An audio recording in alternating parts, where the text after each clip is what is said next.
In this video, we're going to be talking about framing garage doors. Now, every garage door is different and people do it different ways, but in this video, we're going to be covering the rough opening you're going for with a garage door, how to get your jacks and your jack heights, and on this example, we're going to be going over portal frames because that's what this garage door is framed with. So, we'll start out talking about rough openings. So right here, you can see that as this concrete slopes from the back to the front, it creates a step in our concrete next to the garage door. That's because they don't have a lineal floor drain inside. The water is just going to slope out the front of the garage. But this wall is level around. So when they do that, they step it up here to keep it level. And we want to measure between here to understand how the concrete guys did the garage door so we know how to frame around their concrete. So we're going to measure between these two steps, and we have 10 foot, 6.5. This is a 10-foot door. That's what the print says.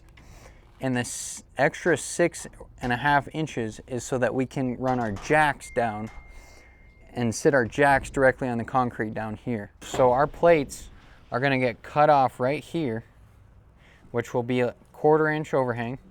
And then these two jacks we're going to add in after we build the garage door. And we're going to run them all the way down to the concrete here and cut them at a slope. Now, the reason we frame our garage doors exactly what they're supposed to be, 10 foot inside to inside, is so that they can order the garage doors at exactly 10 foot.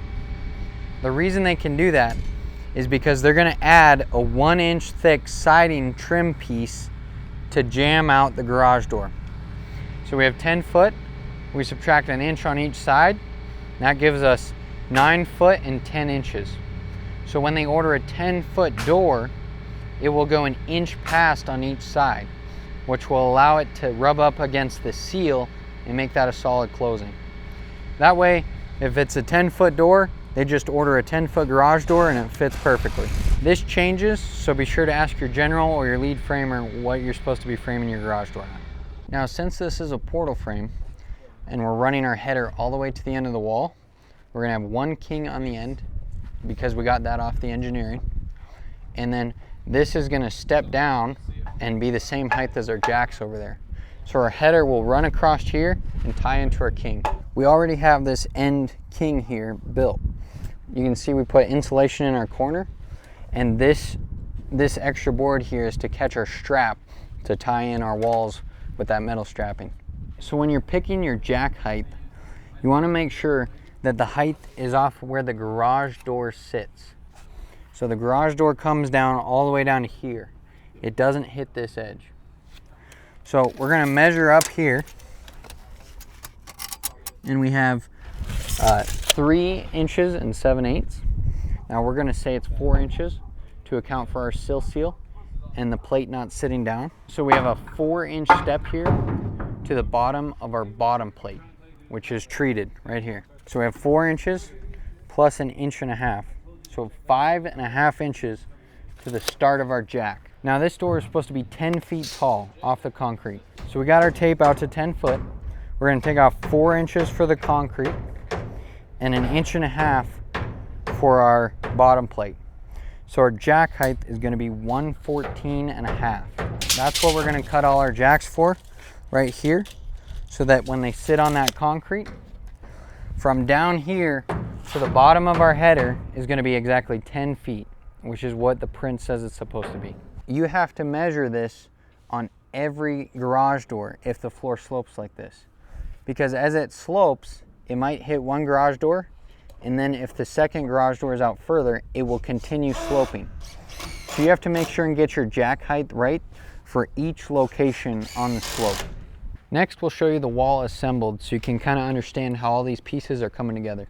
Okay, we got our garage doors all framed up here. I actually set the roof trusses while we had time. You can see our 4 jacks here that we had marked out. Our strap hits those. We're gonna have to add a block because the strap is so kinked. Then we got our insulated corner here with our strapping. And then you can see up top, the header runs long past the jacks. That's the portal frame I was talking about. Now, we didn't have the straps here in time, but we're gonna wrap a strap over the top plate, underneath the gable truss, and down the other side. That's gonna tie this all in. Same exact thing on the other side. We got our portal frame running long with our straps down below. So the next step is to add our second and third jacks. If we do that on both sides, it's gonna shrink our opening down from 6 inches too wide to exactly 16 feet on this garage door and exactly 10 foot on that garage door. So if you don't sheet this garage wall before you build it, you have to remember to add these jacks before you sheet it, because we want this sheeting to tie in these jacks so it's all one unit. On this example, we ran this sheeting 3 inches long, so we're just gonna butt our jacks up to this sheeting and nail it on after. So we'll show you how we put these jacks in.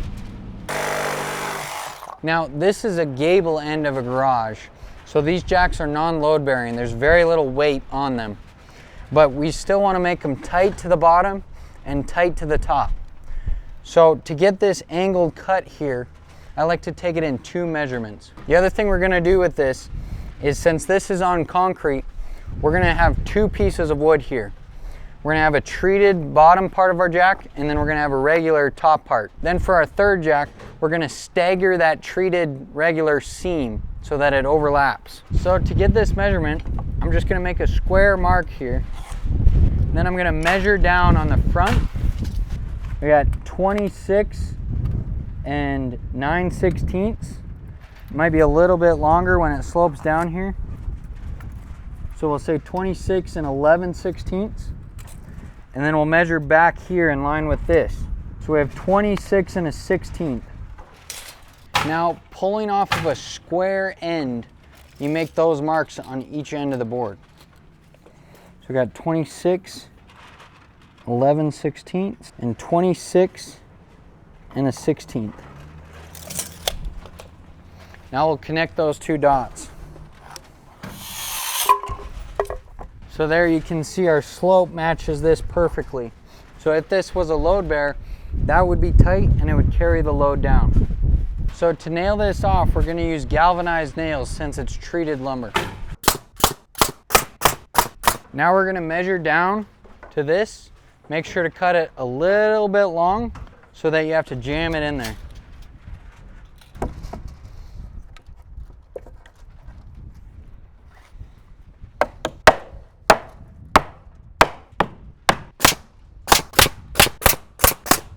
Now we're going to repeat this same process, except we'll keep this next one down shorter.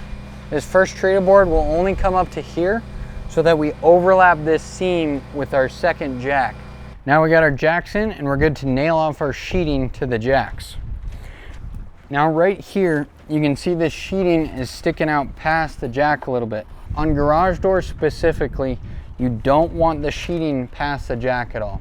It can be a little bit inset, but if it's sticking out, when the siders go to put on their trim here, it's gonna roll it and make this very difficult to make look good.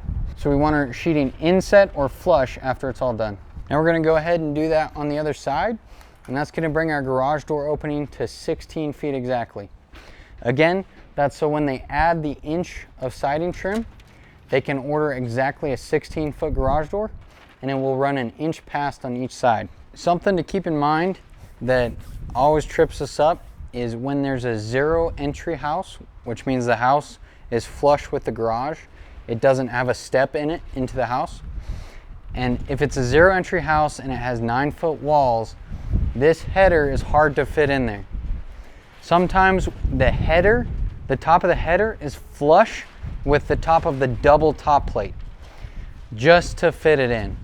Now, hopefully your general contractor has figured this out before you get there, but if you do this and your header is flush with your double top plate, that means that nothing connects your kings and your double top plate to your header. So you'll have to run a metal strap to connect that header to the double top plate, and that will tie it in.